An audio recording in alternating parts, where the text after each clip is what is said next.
I'm so excited you're here. Welcome to Rising Up Rare. I'm your host, Allie Ladd, mom and advocate of 2 kids with MPS 1 and co-founder of the Kennedy Ladd Foundation. In each episode, we'll explore personal stories of resilience, hope, and the hard-earned lessons we've learned while navigating rare disease.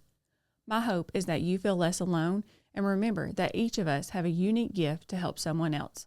May these conversations bring hope and inspire action. Together, let's rise up. Good morning, everybody. I'm so thankful to be with another MPS 1 mom today. I have Brooke Biddle here with me, and she is the mom to Finley. We just love their family so much. I think I met Brooke 3 years ago, maybe in person. Is the first time we met here when you all came to an event? I believe so. If we met at Cincinnati, I don't remember for sure, but I don't remember either. I remember coming up there for Mandy. I don't remember meeting you in Cincinnati, but trauma brain does something. So I will let you kick off. I'll let you introduce yourself and introduce Finley, and we'll start with your story. all right. Well, hi guys. I am Brooke. My daughter Finley is 6. So she was born in 2018 in Indiana. And at that time, newborn screening did not have MPS 1 on their panel. And so she was a later diagnosis. So by the time that she was transplanted, she was about 9 months old. So since then, life has been crazy. Per usual, I think a lot of us have that feeling. It's just one thing after another. But today she's doing great. We have hip surgery coming up. Just had a phone call with a spine surgeon in Minnesota today. So we're looking at spine in the next year or two, pending some more x-ray results in August. So if all goes well, we'll do hips in October and November, and then spine in the next year or two. So Finley's diagnosis was kind of similar to Kennedy's. The bump in her spine is what got her diagnosed. My PCP just kept telling me, all babies have a weak spot in their lower spine. It's nothing to worry about. And I was like, I don't know, this doesn't really seem right, And I was a new mom, a single mom, and there's that gut instinct that we have as parents, and it just didn't sit right with me. So I was actually in nursing school at the time and had a break from nursing school, and I got her into an orthopedic specialist at the local pediatric hospital in Indianapolis, Riley Children's. And we saw them. We left there that day with a diagnosis of congenital scoliosis, congenital kyphosis, double hip dysplasia, and a positional club foot, because when she was born, her right foot was turned like completely in. But she was big baby, like 9 pounds, 2 ounces. So big baby, not enough room. And, but it was totally movable. So they left us with a Pavlik harness and sent us on our way and wanted to follow up with us in, 4 weeks or something. I don't remember specifically. But before I got home that day, the doctor called me himself and said, hey, we've looked at some of Finley's, scans, and I consulted with the rest of my team, and we really need you to come in next week and see a geneticist. We believe your daughter has a form of a skeletal dysplasia. And he was like, don't get on Google. Well, of course I got on Google. Anytime someone tells you not to do something, like, you're going to do that. And, so skeletal dysplasias are like achondroplasias, things like that. But when we saw the geneticist the following week, had more testing done, like they did like an x-ray of like her entire body and ultrasounds of her liver. And I don't even remember what else they did. We were kind of just in a whirlwind at that point. And the geneticist looked at her and said, she has MPS. And I was like, you don't know what you're talking about. Like, you've got to be wrong. Like, my kid's perfect, And so from there we did the blood test and the urine test, and I think like 4 weeks later we got the definitive diagnosis of MPS 1. So we were told that it was terminal and there was no cure. And they said, we're going to send you to Cincinnati Children's because, at that time they could diagnose kids with MPS, but they didn't really like have a set in stone treatment, something that they did on a regular basis for kids with MPS, because transplanting kids with MPS is different than, transplanting the kid for a different disease or, whatever. So we went on to Cincinnati and got the ball rolling, and she was admitted in June of 2019 and transplanted in July. Wow. So, I have chill bumps. I don't think I knew your story. I don't yeah. think it's crazy how many people I know, but that really doesn't seem familiar that I actually knew Finley's story and that she was a late diagnosis. So how old was she? Did it all happen pretty quick? How old was she when she got that diagnosis? How long did it take you to get to Cincinnati and start the bone marrow transplant? So at 4 months old was when we got was when we saw like the orthopedic specialist and the geneticist, like all around that time. So we got like, I think it was like a week after we saw the geneticist that we got like results back saying like, yes, it's MPS, but we didn't have like this definitive like type until she was like 5 months old. And so from that point, I feel like we got into Cincinnati pretty quick because that was, let's see, last week was the 6-year anniversary of her first ERT. So, 6 years ago, we started this whole journey at Cincinnati with, doing all the, testing prior to transplant to clear her, from cardiology and neurology and, all of those things. So, I mean, it was pretty quick, honestly. And she was actually a hard match for her HLA testing. They were like, they kind of warned us, they were like, we're not sure how easy it's going to be for us to match her. It might take us a little bit to find like a donor.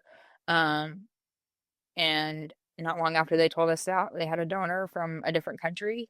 It was a live donor, an adult male, which we haven't been able to be in contact with him, but he did send us a letter. We were discharged from the hospital, but still living at the Ronald. And he sent us a letter and just told us like how grateful he was to be able to like help Finley, and that if we ever needed anything from him in the future, that he would always be there for us. So I would love to be able to meet him, or at least like, I mean, I know he's in a different country, but just have some kind of connection with him. Wow. Because that was amazing. I think he was like, I want to say he was like maybe 27 at the time that he donated. So pretty young for, going through that whole process. With transplant, I mean, Finley was she's pretty lucky, honestly. I mean, I know a lot of kids have very severe complications. 9 times out of 10, they're going to end up in the PICU. We had a very close call one night where Finley was like pretty unresponsive, and there was like, I don't know, 5 or 6 doctors standing in our doorway. Like, she was on the verge of being septic is what she was, but they started, antibiotics, and they were able to get her to come out of it. But, I mean, her transplant went fairly smoothly. That's awesome. How many days do you remember how many days y'all were in the hospital? I don't remember specifically. I know we were admitted mid-June. She got discharged mid-August. And then we had one readmission in September. I think it was like rhinovirus or adenovirus, something like simple. But, with her not having an immune system, it kind of hit her a little bit harder. So, and then we came home in the first week of November. So from June to November, we were in Cincinnati. Wow. So so you mentioned the Ronald McDonald House. That's where you all stayed during transplant and when you got out. Yeah. Did you I mean, we were in the at the hospital Ron while during transplant? So it took us a while to get a room because their wait list was so backed up. But we got a room, I think like it was a couple days before she was released from the hospital, like discharged from the hospital. So from June to August, we were like solely living in a hospital room with her. And it was me and my mom and Finley. So, those hospital rooms don't have a whole lot of room, but we made it work. And my mom and I slept on that little pull-out bed, and I slept in the crib with Finley and all those things. But yeah, we kept a room. Well, once we got our room, we, kept it through November. But it kind of all just fell into place perfectly.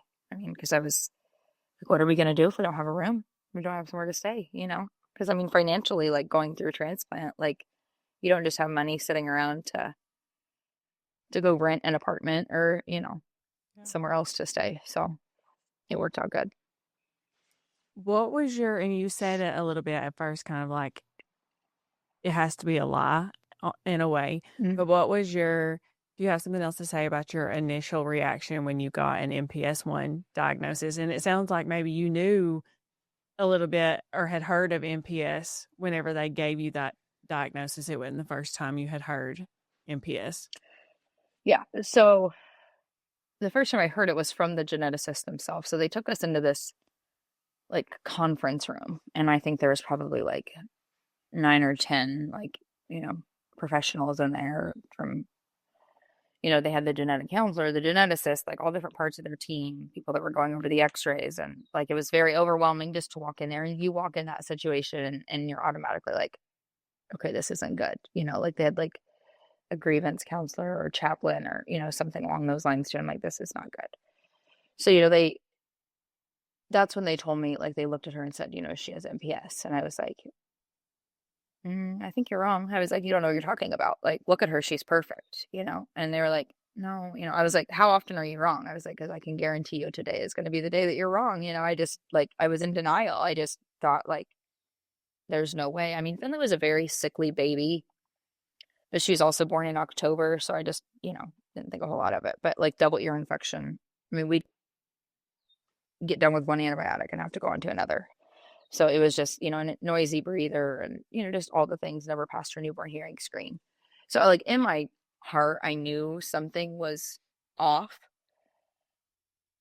But as a mom, you don't want to believe that. You don't ever want your kid to, you believe that your kid's fine, So when they told me that, I just remember kind of collapsing. And, like, they were still talking to me, but I didn't hear anything they were saying at that point, I mean, they're throwing all these words around like terminal diagnosis and, bone marrow transplant. And, if you don't treat them, like, lifespan at the age of 10 or 12 years, it's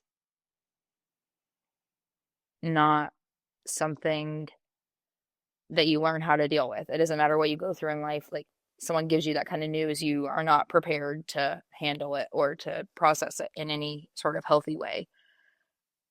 So when I mean, that was really the first time I'd ever heard of MPS, and they throw the mucopolysaccharidosis at you, which is even more intimidating. But honestly, I felt like they had just kind of ripped my heart out and stomped on it. I mean, I know they were doing their job and they were great about delivering the news. I mean, I don't know how you can be great at delivering that kind of news, but they were. And, it took me a while to process it. And I remember, people talk about like the stages of grief. And one of them being anger.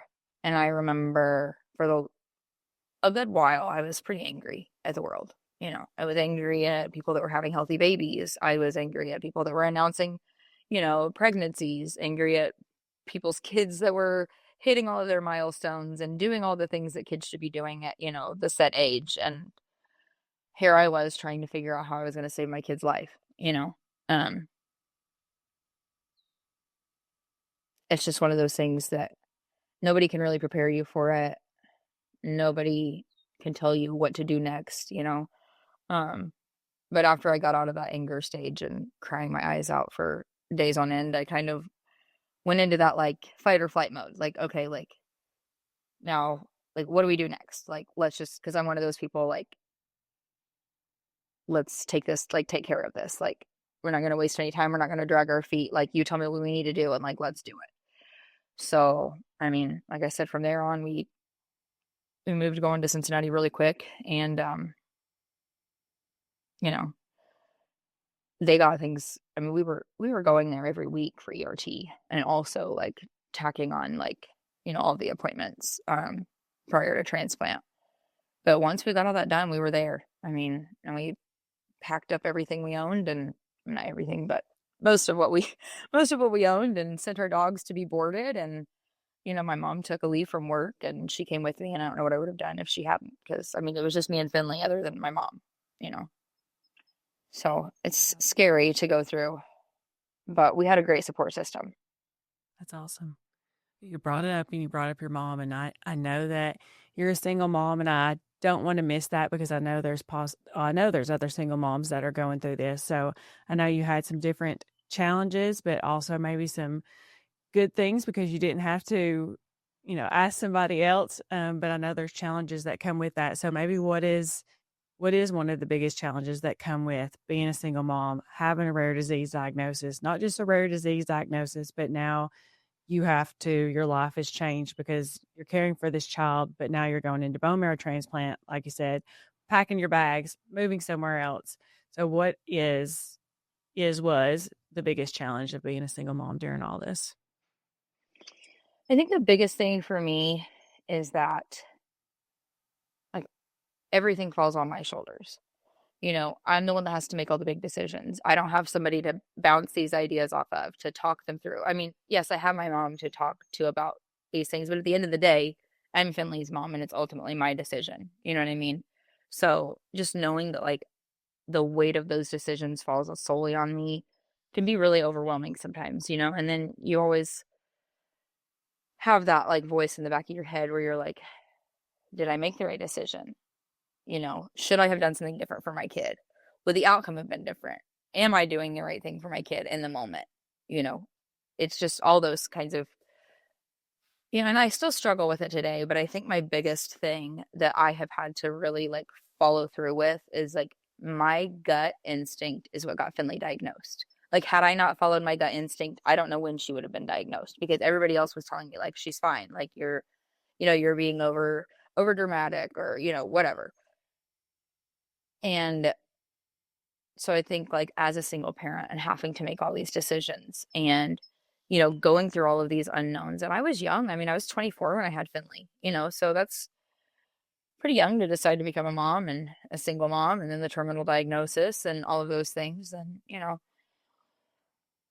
I mean, at 24, you don't really have life figured out wholly or solely, fully, whatever. But, it's just one of those things where I feel like if you just follow your gut instinct, and that's what's gotten me through. I mean, there are times where I've made decisions for Finley, like, signing the paperwork for her to go through transplant. Like, I remember, like feel like I can remember, like, exactly what room we were in, on what floor, like, what everything looked like, where Finley was laying. Like, I remember I felt like I was, like, signing my life away or signing my kid's death certificate, like, one of the two. You know what I mean? Like, it's either going to save them or it's not. And there's always that possibility with bone marrow transplant. And they were throwing, all of these like statistics at me of, what could happen and, all of those things. And you just have all of this running through your head. But deep down, I knew like, this is what is best for my kid. Like, this is the best decision that I can make for my kid at this very moment. And so I signed the paperwork, and that's just something that I have just had to follow through with, making the decision to start Finley back on ERT. Like, I have thrown around that idea for years. And then something just told me, like, it's time, and then doors just started opening for us to do it. And I didn't have to fight for it. And so I was like, okay, so my gut instinct led me in the right direction. So I guess the biggest thing is just making those decisions, but also like having the confidence in yourself to know that like that's your child and you know what's best for your child. So just follow your gut instinct and, I mean, you're going to make whatever decision you think is best for your kid. And that's all that matters. I think I've mentioned that or talked about it in most of the podcasts about that mama instinct and that gut instinct. Mm-hmm. It's so real. And one of the questions most often is, when has your, mom instinct led you to something? And here, diagnosis in itself, but so many times, even I'm sure during your hospital stays, in the moment, you can see something and you're just like, I know it's not right, or I know it is right, and this is what needs to be done. Like, just how real mom instinct is crazy scary, but so good. It is. And you've already talked about it, and so how important it is. And that's one thing I try to tell the newly diagnosed families, that's hard to explain. But I think about how many times did it take me to finally be able to speak up, because I don't really like confrontation. But now, being in it 10 years, I'm going to say right then and confident enough to say, okay, you don't want to listen, we're just going to stop right now, which sounds absurd to somebody that's never been in these shoes. But mom instinct is so real, and being able to speak up and be the voice for your child. And that's on your shoulders too. You are their advocate. Mm-hmm. You are their voice. And that's so hard and so heavy. So it is. That's one thing that is very important. So I'm glad you brought that up. Is the mom instinct and the gut instinct is real. It That's all I is. can And say. it is like, it's definitely something that like, it takes you a little bit to figure out, I feel like too, especially as any mom. Yes. And then, a mom with this kind of, with your kid being diagnosed with this kind of disease. But like, when it hits you, you'll know it, like that's just the thing. Like you just know in your heart and in your gut, like this is right. And like, this is what I'm going to do.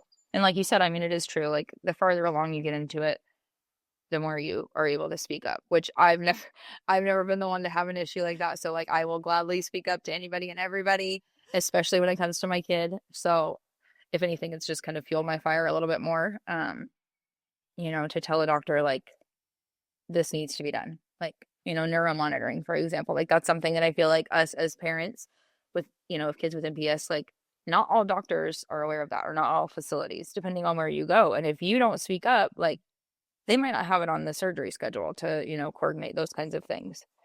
So just trusting that and learning to be their advocate. It's hard, but it's also like very rewarding whenever you do have that strength to know that you're doing what you can for your kid. Yeah. And you bring up neuromonitoring. That's one thing that a lot of MPS one families don't know about, but that is very important and that we advocate for. So, in case there's a family on here listening that's like neuromonitoring, and it just gives them that pebble or that red flag, as of right now, really protocol and the push is any sedation over 60 minutes that your child should have neuromonitoring. It is a 100% do not do it any other way. I know that MRIs can become iffy and challenging, but if it's any other sedation or surgery, even if it's not an orthopedic surgery, please make sure your child has neuromonitoring. You will get pushed back if you're not at a center of excellence, but essentially do not go forward without neuromonitoring. I'm glad you brought that up because that is one thing not everybody knows about. And not to go into too Yeah. much detail, but there have been times when our kids have lost signal and they have paralysis. The neuromonitoring allows them to see in real time, keep track of their blood pressure and their, well, not their monitors, but Their spine signals like their throughout their signals. body. That's what I was looking for. Their signals. And so they can correct it a lot of times. And paralysis is not forever. So neuromonitoring, 100%. You need more information, reach out to Brooke, me, Dr. Walker. There's a lot of papers out about it. Clayne White, Denver, he's happy to share his papers about it. So please, neuromonitoring. And you brought up enzyme replacement therapy, that you all have started back enzyme replacement therapy. And it may not have been a certain thing that put it on your mama heart or your gut instinct, but is there something, again, if there's another family out here listening and they're like, oh, she started enzyme replacement therapy, wonder why? And that's a lot of question because they'll just tell you there's not a lot of data about it. So really, I think every family is on this fence. And what I hear most often is it comes down to, unfortunately, your lifestyle. If you're able to provide that lifestyle, and I know that you've been able to do it at home for Finley. So I guess just talk a little bit about that in case there are some families on here that heard you say that. Why did you decide to start enzyme replacement therapy again?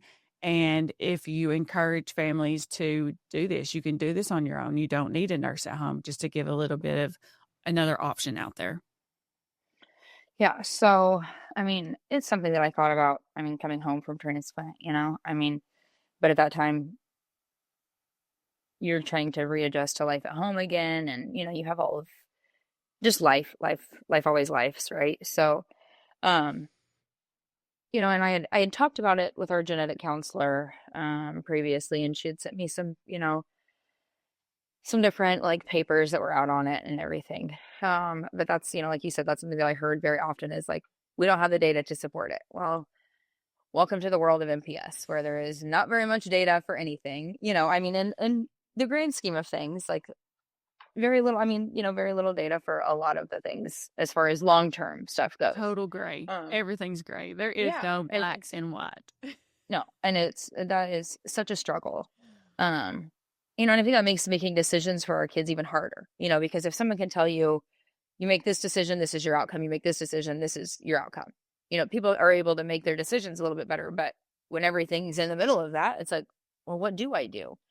So like I said, I had thought about it a lot. And then I'm going to say it was about a year.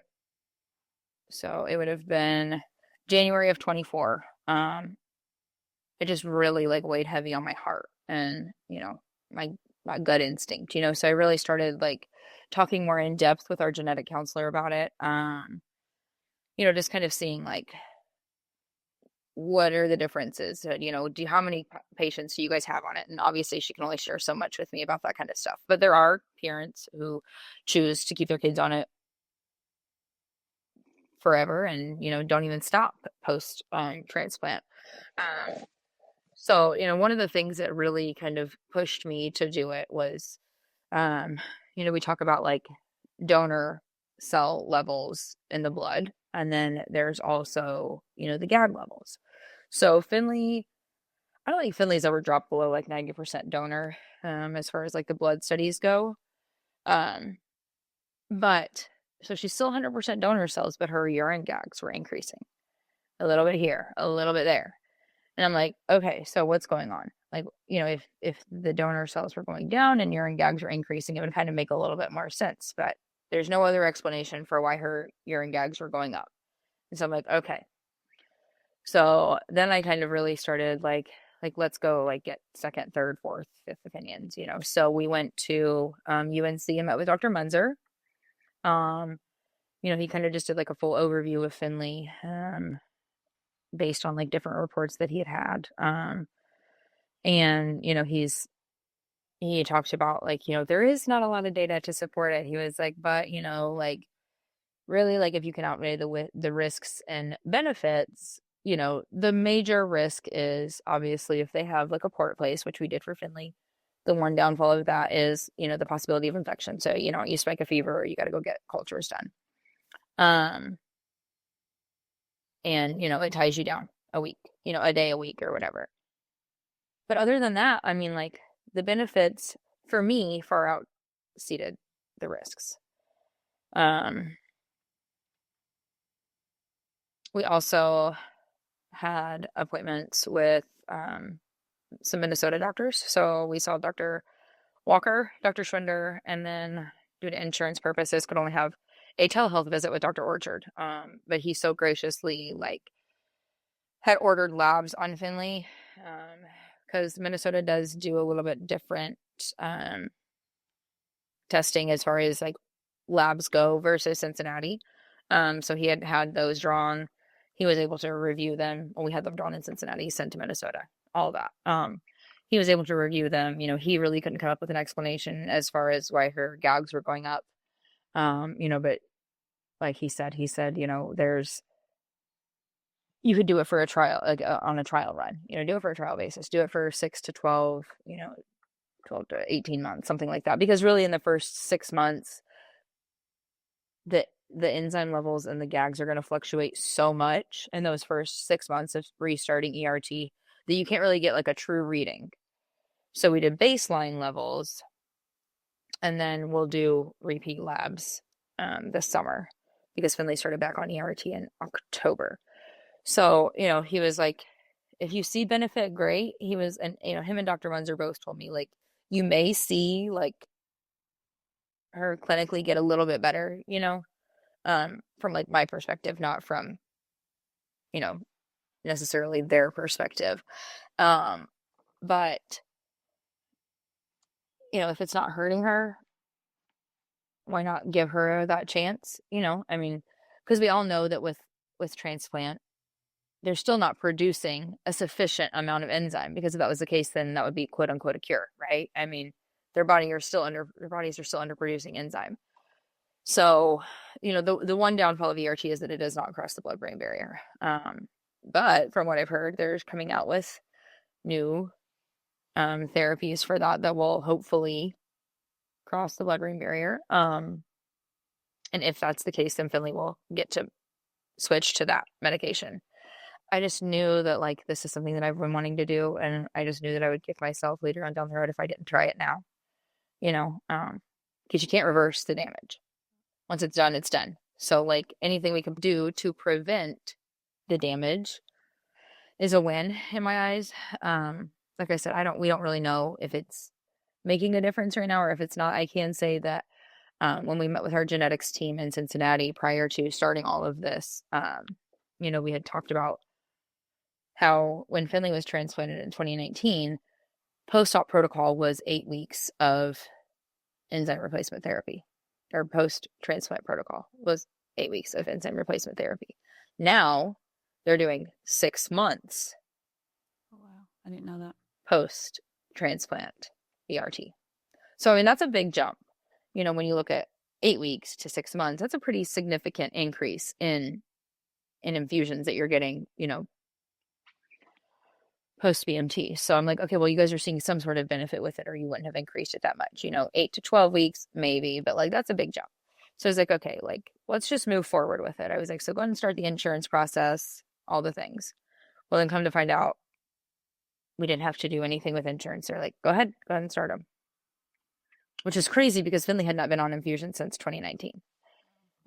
So not having that pushback is something that like a lot of times you don't see when you're fighting for something that's so expensive. So in October I think we started the paperwork in August. Yes, because we started the paperwork in September because we went to Minnesota in September. By October, we were having a report placed, and the end of October, we were starting infusions again. So it all moved pretty quick too, and I just kind of felt like that was my sign, like, okay, you followed your gut instinct, and it's getting you, I felt like I made the right decision, because I'm thinking like my kid has to, have an infusion every week, and then I have to, she has to undergo another surgery, more anesthesia, more risk, place is poor, and I don't want it to all be for nothing. But she's really handled it super well. So we did 6 weeks of infusions at the hospital because it had been so long since Finley had had infusions. They wanted her to be like, in the facility, and in case there were to be any, complications or anything like that. And I will say once we transitioned to home infusions, they went a lot smoother. I think for Finley and myself, just being back in one of those little rooms, where you're getting infusion, it's traumatizing. And she definitely has some medical PTSD going on. And I think it's just a lot for her. So being at home has made a huge difference. And, we had a home health nurse for 6 weeks, which our insurance coordinated all of that. It was great. Our home health nurse was great. And in those 6 weeks, I would watch her prep the meds, and then we would, she would have me access Finley after a couple weeks and do all the things before she could sign off. And after that, I just took over doing infusions. So I think I infused Finley twice before the home health nurse left. So it was definitely very intimidating, but also, like I said, parents know their kids best. So like, I think also too, our kids trust us more than they're going to trust some stranger coming in because they have been poked and prodded and held down and forced to do all these things against their will by doctors and nurses and therapists and, everybody under the sun. So I know for Finley, like, she's definitely like her anxiety has lessened since I have taken over the infusions. The one thing that she does not like is the numbing cream. Of all the things in the world, she cries over the numbing cream and the press and seal. And I'm like, sis, really? I mean, she's like, I just like it when you put the needle in and take the needle out. I'm like, that goes to show you like that our kids go through everything. Yes. When they don't mind a 3/4 inch needle being stuck in their chest. So, she's getting better with the numbing cream aspect. We actually tried infusing last week without the numbing cream, and she was like, nope. I said, okay, so let's not cry about the numbing cream anymore. It's just that sensation, that tingly sensation that she doesn't like.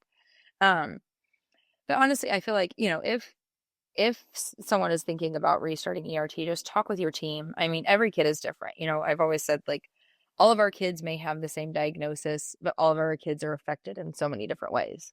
Yeah. What affects your kid might not affect my kid. Like Finley, for example, like her spine is pretty bad. I know Kennedy's was pretty bad. Lincoln's is not at the severity that Kennedy's was at, her age. So, you just have to take all of that into consideration. So just talking with your team, I know we talked with our BMT team. We talked with our genetics team. We talked with Dr. Munzer. We talked with Dr. Orchard, Dr. Walker, Dr. Schwinder. Like, because all of them, like in Minnesota, have a lot of experience with hurler kids, in general. I mean, even Dr. Schwinder weighed in on it, and he was like, I think it's a great idea. He was like, I think it is a great idea for you to restart and see where it goes. I want to throw that nugget out there too. So Cincinnati Children's is probably second for the amount of bone marrow transplants they have done in MPS 1 kiddos. We'll just say it's all personal opinion, not medical opinion, not data, not stats, all the things. That Minnesota would be a center of excellence, not just because of the bone marrow transplant team, but because of all of the teams, meaning orthopedic, cardiology, ENT, ophthalmology. They just all have experience there at that center. But then Brooke has mentioned Munzer. Munzer has the Munzer MPS Center, and they are willing to consult. They will bring you in. They will do a thorough overview, give you their opinion. They are willing to accept anybody that is interested at their facility. So that's the Munzer MPS Center. You can reach out to them. Dr. Orchard, his name has been mentioned. You can reach out to him. You can send him an email. He is more than willing to give you some advice. They are more than willing to help your bone marrow transplant team if for some reason you can't go to a center of excellence. There are people out there that are willing to help, so don't feel like every door is a closed door, or just because your insurance doesn't work or you don't have access there, that there's not another answer. So I love what Brooke said, what is my next step? And even if the next step seems that a door is shutting, where there's a will, there's a way. So there is 3 right there. Some people mentioned Duke. My personal opinion with Duke is they do not do enzyme replacement therapy. And from my personal lived experience, and obviously Brooke's experience, enzyme replacement therapy is extremely beneficial, especially before bone marrow transplant and even after bone marrow transplant. So just the difference in my 2 kids being in our family, Kennedy did not start enzyme replacement therapy until she was 10 months old. Lincoln started enzyme replacement therapy at 3 weeks old. And Brooke already mentioned the vast difference orthopedically and how my kids are affected by MPS is Lincoln's quality of life is so much better than Kennedy's. And I say get on enzyme replacement therapy as soon as you possibly can, as soon as you get diagnosis. Don't wait. So I just wanted to drop those names out there. There are definitely more. Clayne White's in Denver, Colorado right now. He's an MPS 1 orthopedic doctor. You have Dr. McKenzie at Nemours. So tons of names. Again, I can try to put stuff in the show notes, which I get really bad about, but reach out to Brooke, reach out to me, reach out to another MPS 1 mom or dad or family. We're more than happy to help get you connected to somebody that is more experienced. Because like Brooke said, just the bone marrow transplant, a bone marrow transplant is not just a standard bone marrow transplant in the MPS 1 kids because they are so affected. Their heart, their organs, all the things is not just a standard disease that affects one thing. So I just want to put I'm going to throw in there too, like Nemours. So like when we were going to schedule everything with Minnesota last summer, I had also been trying to get Finley into Nemours, and that was a whole battle. Insurance wasn't accepted, all those things. But they reached back out to me at the beginning of this year, and they are now accepting Finley's insurance. So they're now in network with her. So, that door closed kind of thing. I mean, it is frustrating, but you have to keep moving forward. And there's always, like you said, there's always somebody that is willing to talk to you, even if you can't physically go see them. I mean, sending them records. I mean, like today I had the appointment with Dr. Schwinder. We haven't seen him since September, but I had Finley's medical records sent to him, and he was able to review them and give me his opinion over the phone. And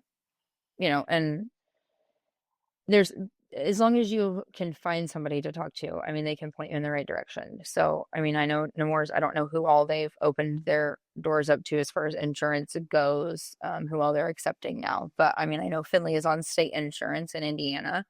Um, and so sometimes that's hard to find facilities that will accept that with outside of the tri-state area. But Delaware is obviously not within the tri-state area, and they are accepting it now. So just, you never know until you ask. So if anybody needs any contacts for any of the places that we've been, I'm more than willing to share them and lead people in the right direction if that's where they want to go. I always say no means no for now, not forever. And like Brooke said, it could Mm-hmm. change the next day. Where there's a will, there's a way. And it's so true that the squeaky wheel gets the oil. So be that voice for your kid. Continue to look for the next open door, and a door will open. So, yeah. Yes. So let's talk about a little more fun, I guess. So it's exciting that I've not Okay. got to talk about this on a podcast, but we just had the Kennedy Ladd Foundation just had the 5th annual So amazing. Run for Awareness and Wiffle for a Cure. And it turned out to be something more than I could have ever dreamed of. I mean, I definitely have big dreams and plans, but even my community and the people helping me, they cannot see the vision, but they definitely saw the vision this weekend, even in the rain. So I can't thank you all enough for coming. I think this is your 3rd year. And so it all Mm-hmm. started by people like you showing up. And I knew we had to create something. And so we just had it this past weekend. So tell us about your experience this past weekend at Run for Awareness and Will for a Cure. Hands down, the one thing that Finley and I look forward to every year is this event. If we ever miss it, just know that the world is on fire and we're not coming, because otherwise we'll be there. It's just so, it's probably gonna make me cry, but it's just so like heartwarming to be around people that understand what you're going through, that get it. To see the people that show up to support our kids, like there's people that have talked to me there that I don't know them from Adam, and they're like, I pray for your daughter. I mean, like they'll see something about her on Facebook or whatever. So just seeing like the kids themselves be together. I mean, like, it's like they've known each other their whole lives. I mean, you would think that they saw each other all the time.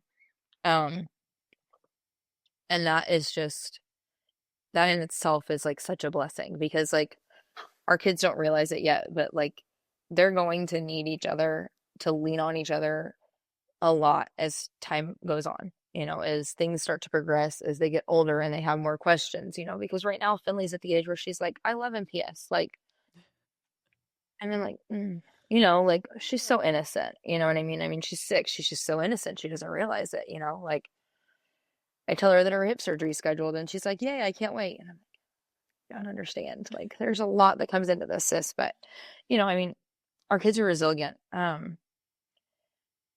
But aside from seeing the kids together, just getting to be around those people that like, I talk to my friends and my family about things going on with Finley, or, ways that I feel about information that I get given, or, and it's like, I'm thankful for them and I'm thankful that I have them to talk to, but it's not the same. It's not the same as being able to talk to another MPS mom or another MPS dad or someone that lives our life. I mean, like I said, all of our kids' journeys are a little bit different, but in the grand scheme of things, like we've all been there, done that, or will be going there to do that, it's just, I mean, everyone there is like family. All the MPS families together make one whole family. Like, I don't consider them just friends. Like, they are our family. Our kids love each other. We all love each other's kids. Like, they need something, we'll do it, vice versa. It's just such a great time for everyone to be together, and like leaving there is never, it's always like the most dreaded departure. It is. So but and then Dollywood, I mean, that was awesome. I mean, what they did for our families and for our kids, to give us that VIP experience, to make the kids feel like they were just like on top of the world. I mean, they just got to do whatever they wanted to do, and it was great. And the kids got to, do things together. And just the connection and the bonding and all the love that's felt all weekend is just like second to none. So I have to agree. we loved it. This year, well, the past few years, we went to Dollywood on a Monday with some families. And last year we did it and we just went as a big group. And it was a little bit of a challenge because we are the families quite often that you see that come up to the handicap accessible lane and people are staring at us. And our kids get out of the wheelchair and they walk over to the ride and they look normal. So people are giving us the evil eye. And then also when you're coming up to the handicap accessible line and you have 20 kids that need to ride the handicap accessible line, there's a lot of frustrated people in line, which I understand. And so we just asked for Dollywood somehow to provide a way that we could get through the park because last year I had 10 families. This year I had 20 families. So a lot more people that I just wanted to be able to get through the park, have a happy day, no stairs, no bad experience. And Dollywood showed up and showed out, and they went above and beyond. They provided VIP tours. We split up into groups, and I don't mean VIP tours. They provided VIP tour guides who got us through the park, made sure every family was able to ride what they could, what they wanted with ease, with smile. They were holding babies. They were putting babies to sleep. They were pushing strollers. And so everybody has had Brooke's reaction that it was the best weekend ever. Even though it rained during Run for Awareness and Wiffle for a Cure, every day was the perfect day because the community, the fellowship, the kids getting to be kids. We had one family that had to leave and didn't get to go to Dollywood because they were going into surgery on Tuesday. And so it's just like that it's not many days that our kids are not faced with MPS 1, whether it's a therapy, whether it's they're in pain, whether it's the type of shoes they have to wear or whatever. And this weekend was just a day that they could be kids and get to love each other and meet each other. For so many of the kids, they've never met another MPS 1 family. And like Brooke said, they don't know each other. And even the shyest of the shy, I feel like it's like they're instant friends. Like they've known each other They are forever. And as you mentioned, I've seen it more because Kennedy's getting older now. She'll be 11 in June. And when she went through her last hip surgery, having the hardware removed, we got to go through that with two other families that were there in Minnesota. So they FaceTime each other now. And one of their conversations was, "Oh, that's what your CPAP mask looks like. Mine's this color." And I'm like, well, that's not a standard 11-year-old conversation, but it was normal for them. And it was somebody they could talk to. Like you said, whenever Kennedy talks to a regular friend, I don't know what you would call them, but a friend about a CPAP or about, a hip brace, they just kind of look at her with a blank stare. They have no idea. Another MPS kid was like, well, how long did you wear your brace? And mine hurt my back. Did yours? And so just all the questions are comical. I mean, you have to make light of it. And that is one of the good things that's found. So I can't thank you all enough for coming and can't wait to see how years grow and how much better it gets. And it was a great turnout. It was. I think we served 25 families total. Some families couldn't come on Saturday that could come on Monday and vice versa. So it's a huge jump and definitely could have served more, but that takes donors and sponsors. So again, that takes our community. The Kennedy Ladd Foundation pays for their hotel accommodations at this point, all their food, the tickets, whatever they want to do the weekend while they're here. So pretty much their entire stay, we try to not make cost a barrier or to be a burden in any way. Provide them t-shirts. So it takes donors and sponsors. So if you're looking for a nonprofit, we would love for you to go to kennedylad.org, but also seeing the community come together. I'm sure it'll be changing. We would love for it to be Cure MPS 1 or whatever the community decides the name should be, because it's all about everybody coming together, moving this mountain. And we know that movement comes from a small group of people, and we want to be that next movement to cure MPS 1 and find better quality of life. So I could go on this forever. This is your podcast, but I did want to say that even getting them together this weekend is what I try to show other people. That is a type of medicine in its own, because some of these kids are sad that they can't do what other kids do, what their peers do, or they're sad and feel isolated. And this is just some type of medicine that I can't explain unless you're in our shoes, like you said, and you experience it. I see it, I feel it.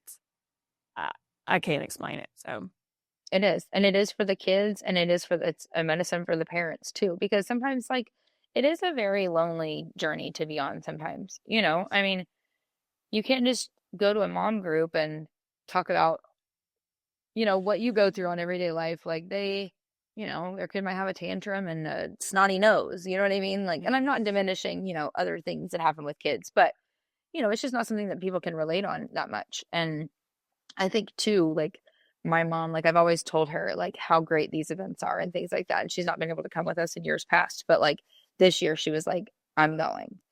And so I asked her when we got home, I was like, so what did you think? And she was like, I don't have words. She was like, it was just amazing. I mean, because she can see that and feel that too, because she, we all live together. So she's in this a lot more than what a typical grandparent is.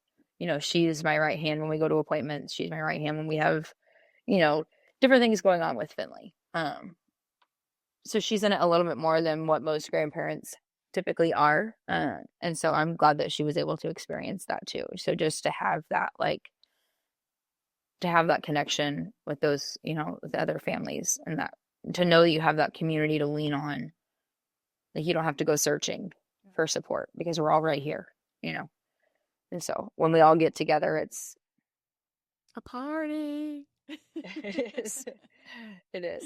It's great. Well, let's talk about, I always ask people, and what are 3 tips or tricks or products that either helped you through transplant? Maybe it's some tip you use now when you're accessing Finley. It could be a physical product, a water bottle, or anything. 3 things that you're like, these are my must haves and they have saved me. Oh boy. Okay. Well, I would say number one would have to be the wagon. So like during transplant, we used a stroller at first, and it wasn't long until Finley outgrew that.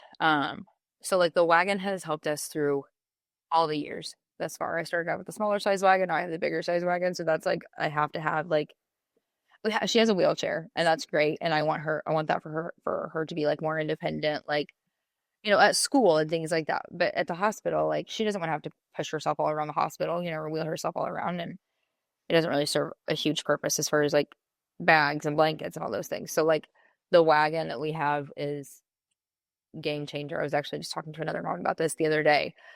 But like when they're so weak after transplant and they can't sit up. I mean, Finley was over a year old before she started crawling. I remember like she could hardly lift her head at some point after transplant, like, so having the wagon to like lay her in to take her over to appointments, or it could be used as like a playpen, like when they do get a little bit more mobile, but like they could still sit in there and have their toys and all of the things. And you can also order a cover for it, just like you can like the cover that people use on strollers for like, the isolation period of post-transplant. But like even now with her being 6, we still use that wagon every time. No, I shouldn't say every time we go to the hospital. If it's for one appointment and we're just going in to like get some results or have her eyes checked or something, like I might just carry her or, whatever. But if we're going to be there all day long, we definitely have our wagon every time.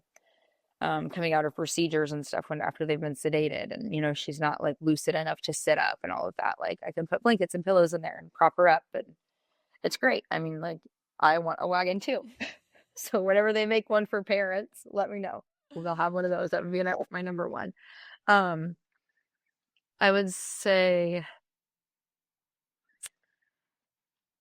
I'm trying to think. Like I could think of a lot of things that helped us through transplants. I don't know if you want me to focus more on that. Like either. I don't know that the wagon's been said. So another one that a mom had said, Nope. because her baby was a newborn, took in just the workout exercise ball so she could bounce the baby. And I'm like, oh, that's a good idea. so simple. I've not thought about that one. Yeah. No, so really, that is a great idea. I will say definitely like the snap. Like if you're going through transplant, like the snap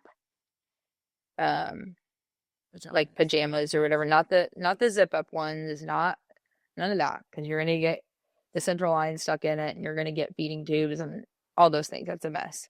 But the snack ones are fabulous.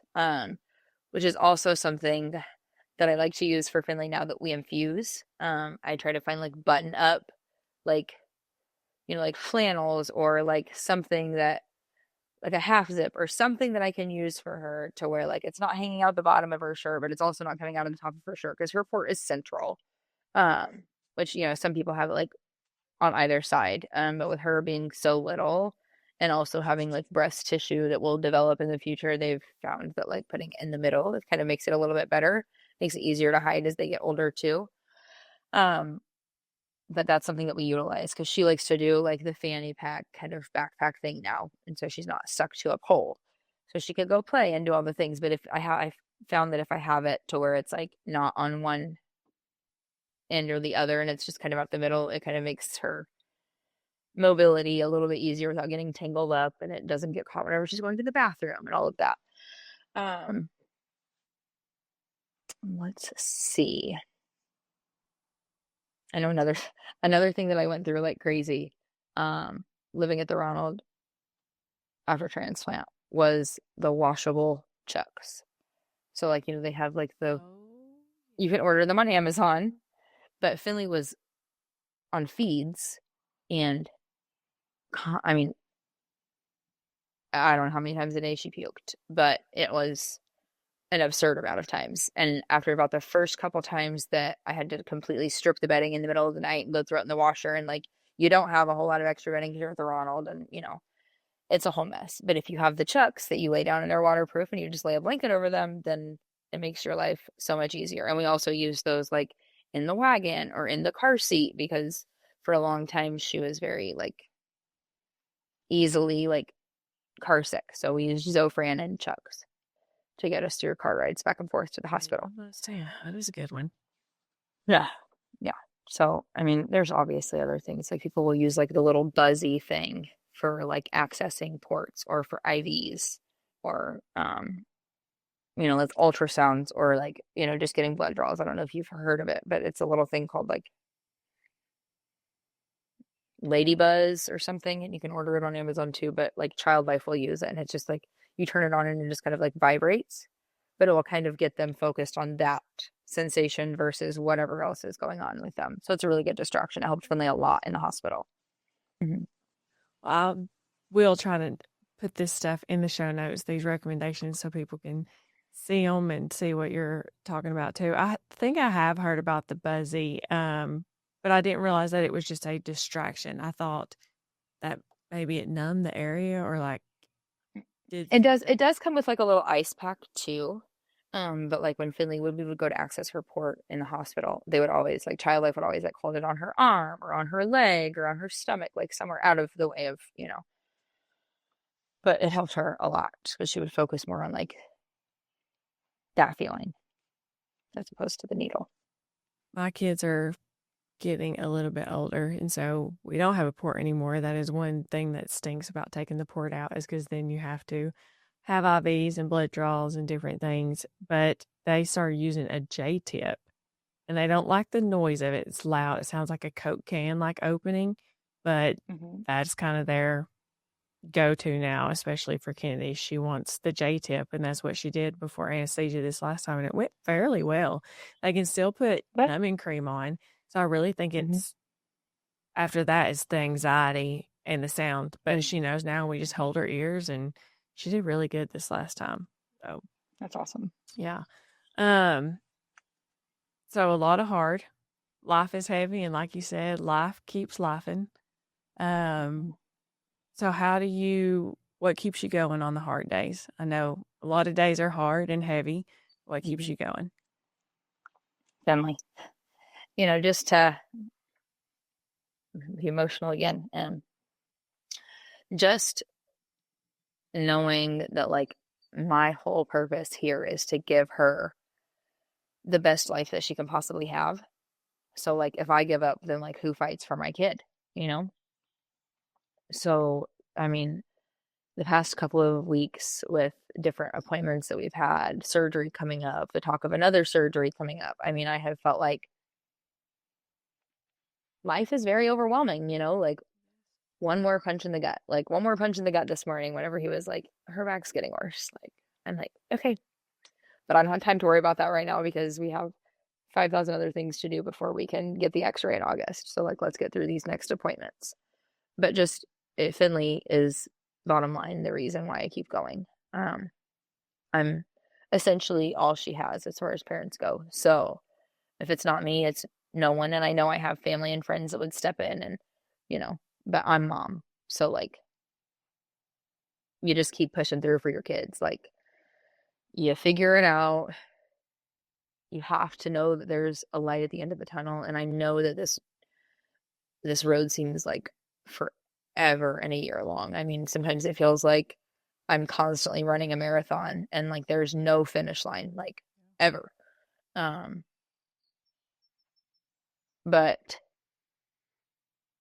just knowing that I'm doing all of this for Finley, and if everything that I do is with her best interest in mind, all the decisions that I make in day-to-day life, obviously, and beyond is for her best interest. So like, I just can't let the hard days win, because if they win, then Finley doesn't thrive. So, and another thing too, I mean, outside of that is like, I know that there's a greater purpose for her in this world, for all of our kids. I mean, they're here for a reason.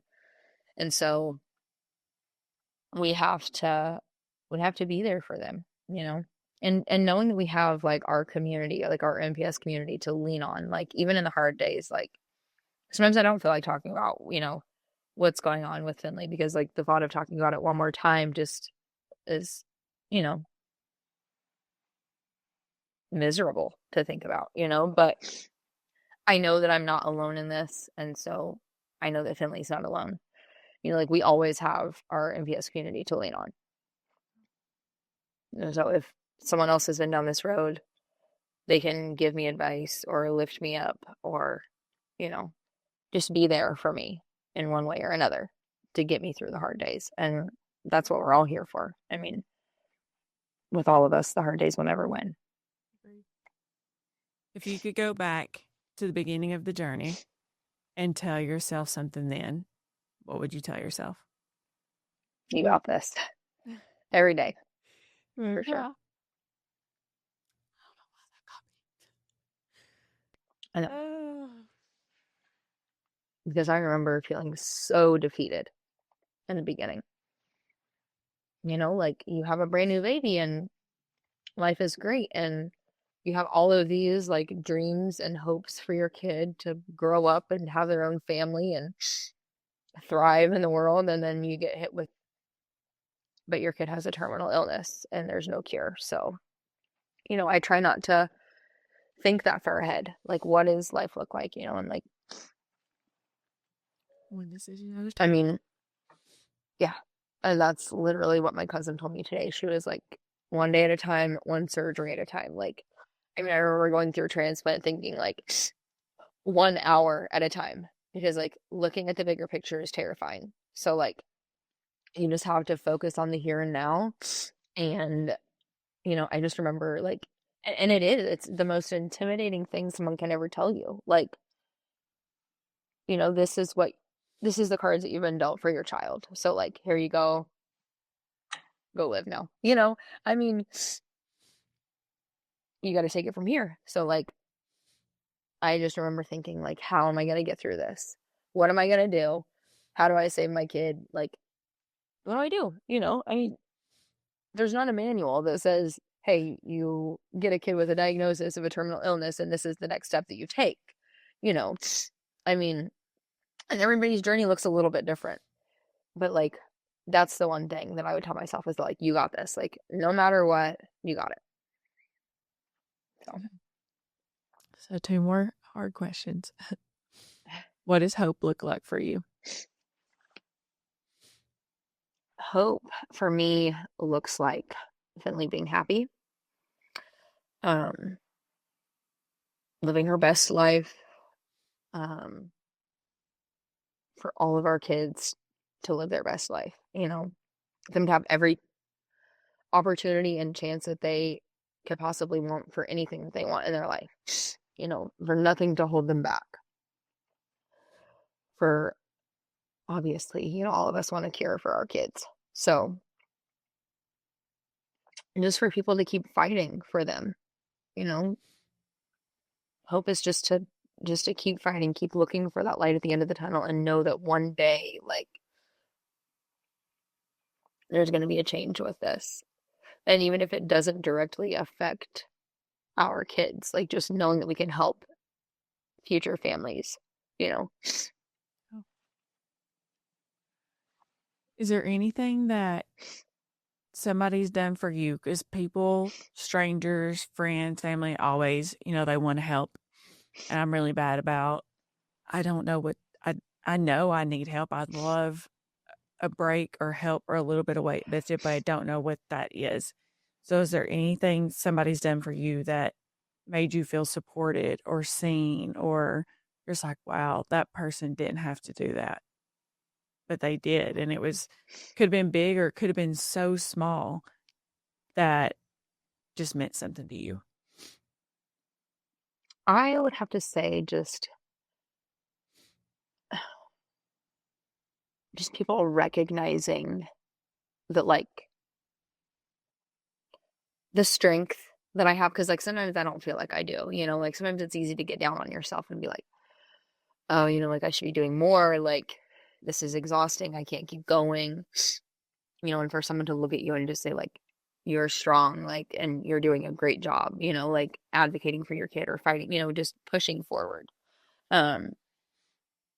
Because it's easy to get lost in the noise of everyday life.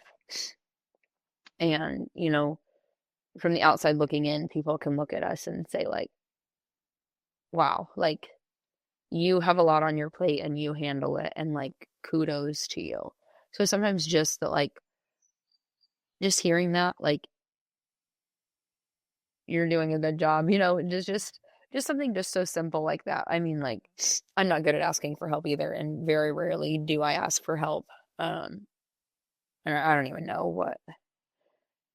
what that would be either. But, just for somebody to recognize too that, like, this is not a normal, like, thing for a parent to have to go through, coordinating all these things, making all these phone appointments, like, arguing with doctors and people to get your kid the testing that they need, or the appointment that they need, or the car seat that they need, all these things that you have to go through that are behind the scenes that, like, can feel so overwhelming and so draining. And, like, sometimes at the end of the day, you just don't have the energy to keep going, just to, like, you're like, I'm exhausted, but, like, what did I really do today? Well, I spent the day on the phone arguing with people, but, like, that's emotionally exhausting, And so there's just so much that people don't see. So when someone does recognize that, it's like, thank you for seeing me and for realizing that, like, my life looks a lot different and it's still exhausting. Even though I only have one kid, like, it's still exhausting, and then multiple kids, like, it's a lot more. Yeah. So does Finley have a page that you want to give to the public that they could come and follow her journey on social media? And if so, what social media and where would they go? So on Facebook, Finley has a page called Finley's Journey. I'm going to get better about updating on there. Sometimes it's one of the things that, like, it's easy to fall behind. But her whole, from day one, is on there. So everything. And now that we have appointments often, but, like, major, like, weeks long of appointments only happen, like, twice a year. So typically that's when I will, like, put the big updates on there. But right now we're well out of the honeymoon phase of appointments every 6 months. I mean, we have been to Cincinnati every month this year, at least once. Oh my God. And we're going this weekend too. We were there last week and go again this weekend. So, we have appointments all the time, and sometimes I just don't have the mental, like you said, the emotionally and mentally draining. It is. And that is more exhausting than physical exhaustion for me. And I think for a lot of people it is. I mean, like, That's a lot. So sometimes by the end of the day, when we get done with appointments, like I just don't have it in me to post a thing on there. But typically every 6 months, I do her posts for that, and different things in between. But Finley's journey on Facebook is where I post about her. So Yeah, I have to agree to all that, especially for I am an introvert at heart and Ryan is not. And so he doesn't, he does now that we've been together for 15 years, but almost 20 years actually. That I'm like, I cannot process. I cannot say another thing. And the community, some of the community and family gives me a hard time for that RBF. I'm just like, it's not that I'm being it's just I'm tapped out. I fought all day on the phone. I don't want to talk or explain another thing to no. another person. I love everybody. I just want to sit here as a fly on the wall and watch my Yeah. kid play ball. Like, Yeah. it's so Well, hard. just let me be in the zone. Let me just have my time to, yeah, it's definitely one of those things. I mean, I just told someone the other day, I was like, I don't have it. I cannot make another phone call today. I was like, outside of like a leisure phone call and say like, hey, how are you? I was like, I don't have it in me to have any sort of like phone call that I really have to put any thought into Yep. because I'm so sick of making, sometimes it's like you have to make 5,000 phone calls a day. So, And you're it is. at And that age where she's in school. So then you have the school, then you have home care, then you have these surgeries coming up, but it's not just that doctor, it's the pre-op and it's the all the things pre-op appointments plus, and anesthesia then, and the insurance. Like yeah. I wish to make a list of the people I talk to in a week. I mean, it would blow people away, but it's almost like we need that to show people. But even, when you're fighting insurance, it's like that whole cost thing. We've brought that up a lot, not to go down a rabbit hole, but you were talking about having access to a center of excellence, but you have state insurance. And that's one of the things that we've kind of fought about is that, especially these orthopedic surgeries, you get them to a center of excellence, they can have the surgery and be out in 2 or 3 days. You don't go to a center of excellence and you've got kids that are having paralysis and different side effects, different things that they're going through. Could be for weeks, could be for their life. So the cost savings is so much more if you could just listen to the parent. The parent knows what's best for their kid. They are the expert and get them to a center of excellence of somebody that's seen 350 kids compared to somebody that's seen 5 kids. I mean, it's a major, major difference. It's a huge difference. Yeah. And like, and that's the thing too. Like, I spoke with Dr. Schwinder today, and obviously Minnesota doesn't take our insurance, but he's not affiliated with the same hospital that Dr. Orchard is. So it's a little bit different. Yeah. But I remember when we saw him in September, I was like, okay, well, I want to come here for spine surgery, which we're still looking into going to Nemours once all the insurance stuff goes through there. So that's another story for another day. But, I said, what do we do? Like, I mean, I will pay on it for the rest of my life if I have to. Like, no questions asked, make the minimum payment a month, and it is what it is, And he was like, do not worry about that. He was like, I have people for that, and we will figure that out. He was like, but that's not something that you need to worry about. So, you don't, like you said, you don't know if you don't ask, but like, just because they don't take your insurance does not mean that door is completely locked shut for you. Like, there are ways around it, and there are people that are willing to work with you and your insurance and your lifestyle and, your financial situation, like, no matter what it is. I mean, I know I couldn't afford to pay for it out of pocket, but there's ways around it. I mean, like I say, if I pay on it for the rest of my life, that's what'll happen. But I mean, that's where her spine surgery will be happening because I know, it is a center of excellence, and the spine surgeon that was following Finley in Cincinnati from day one has retired.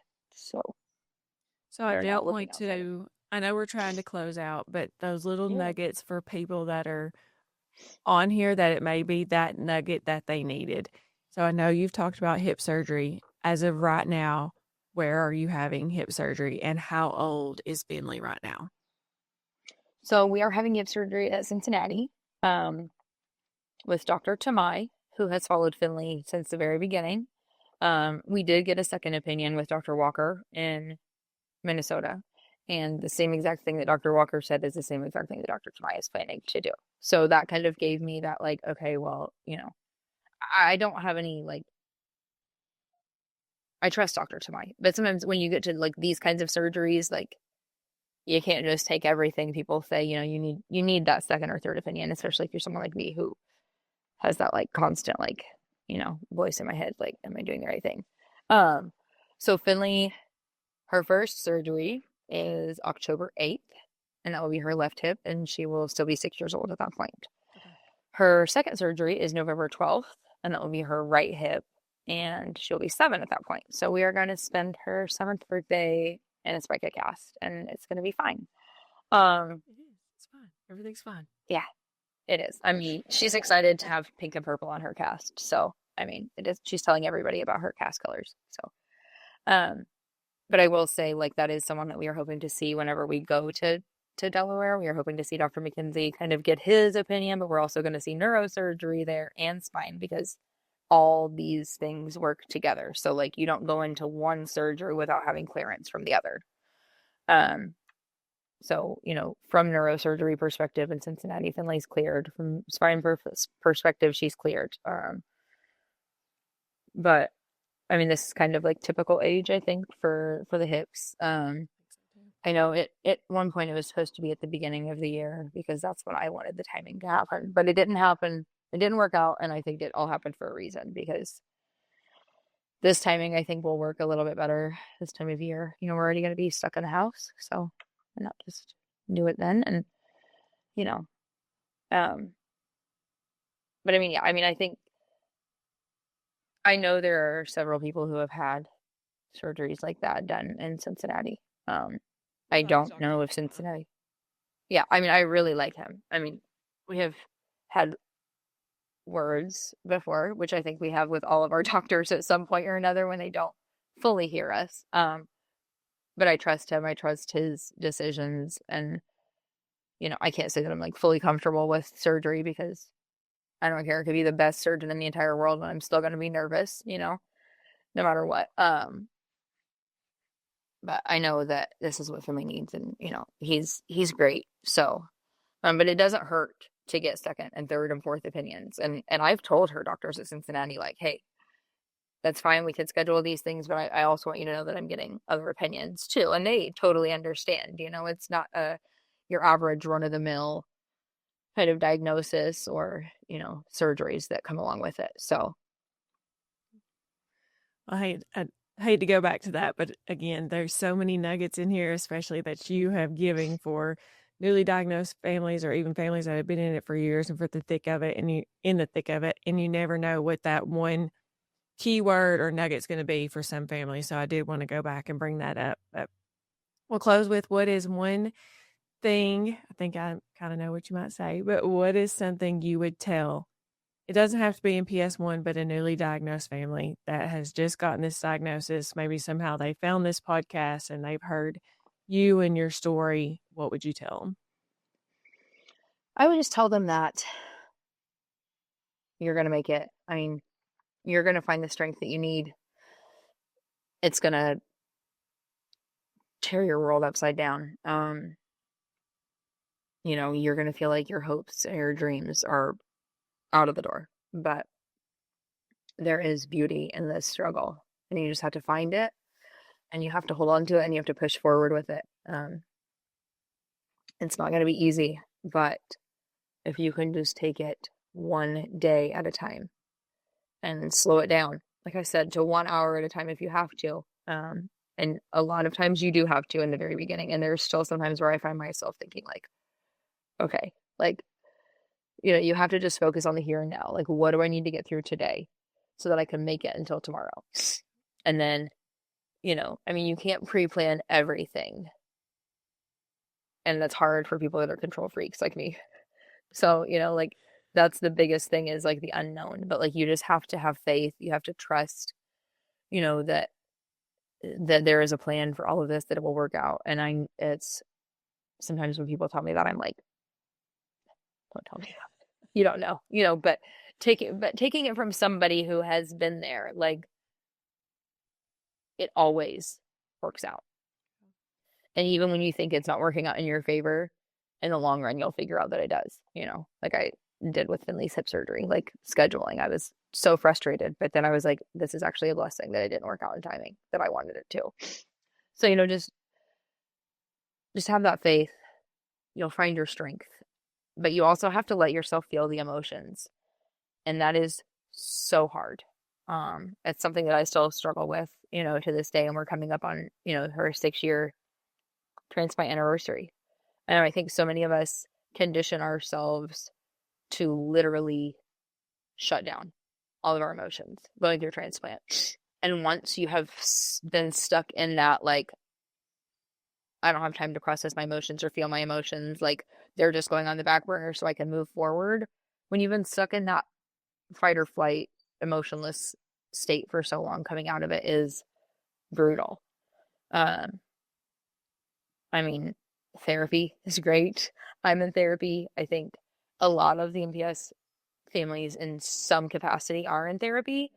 And, at first I didn't think that I had time for it. And going through transplant, typically you don't. It's not really the great time to be in therapy. But if you can make it work, great. I mean, like, I wish that I would have. But I think that going to talk to somebody about those kinds of things, like, a lot of people review it as like, oh, it makes you weak or something like that. But like, you need someone to talk to.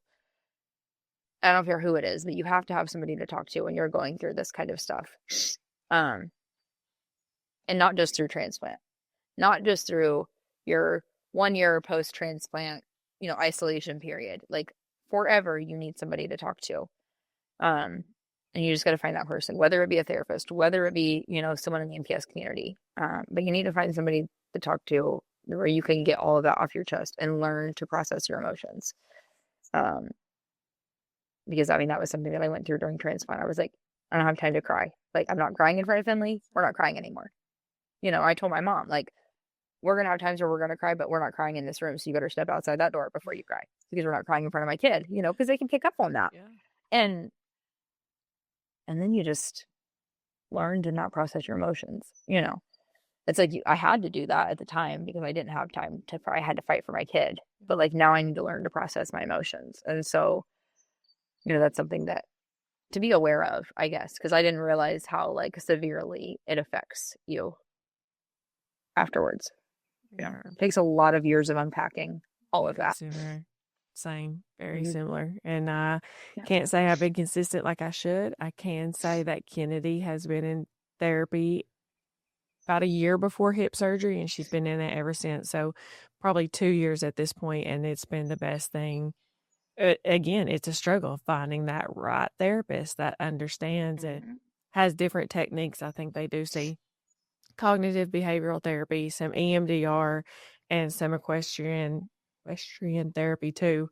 We went to a lot that they were like, didn't know how to help her because the medical trauma for our kids and the medical experiences are ongoing. They're never going to end. So No. it is a And hard thing. yeah. And it just kind of snowballs too. I mean, the older they get, the more they realize, Yeah. the more they're aware of, the more that they're able to think more in depth about things. So like, the trauma just hits them a little bit harder, and the anxiety. So having those supports for them is, I mean, huge. We've overcome so much. Finley is amazing because of you. Your journey is so touching and inspiring, and you've been great to interview today. All the little nuggets that you've left and the inspiration and motivation that you've given these other families is huge, and that you've done it alone. You've had your mom, but you've done this alone. Like you said, you've got this, you've done this. I'm so proud. I am so proud of everything you've done and everything you're doing and the voice you are for Finley. So can't thank you enough for this. I know it takes time out of your day and mentally process too, the Anytime. same. Follow Finley's journey. I will put it in the show notes. Go to kennedylad.org. Help us find a cure, move a mountain. And it's not even just financial. It could be sharing a post. It could be wearing a t-shirt to raise awareness. We're actually, I don't know if this will be out in time, but MPS Awareness Day is on May 15th. So wear purple, wear your zebra stripes, wear something for MPS 1. Tell somebody about it. The person you tell could be the next scientist, could be the next pediatrician that diagnosed somebody could be the next family. You never know who it could be. But to help us tell the world about MPS 1 and help us move this mountain and find a better quality of life and a cure for our kids, we can't thank you enough, and have a great day. Thanks for joining us on Rising Up Rare. Our mission is to shine a light on the entire rare disease community, because no matter the diagnosis, each of us have something valuable to share that can bring hope and create change. As a mom, it's my mission to save my children's lives and raise awareness about MPS 1, and I'd love your help. If you found inspiration in today's episode, please subscribe, share, or take a screenshot and post it on social media so others can join us. To learn more or to get involved, visit KennedyLadd.org. Let's keep rising up rare together.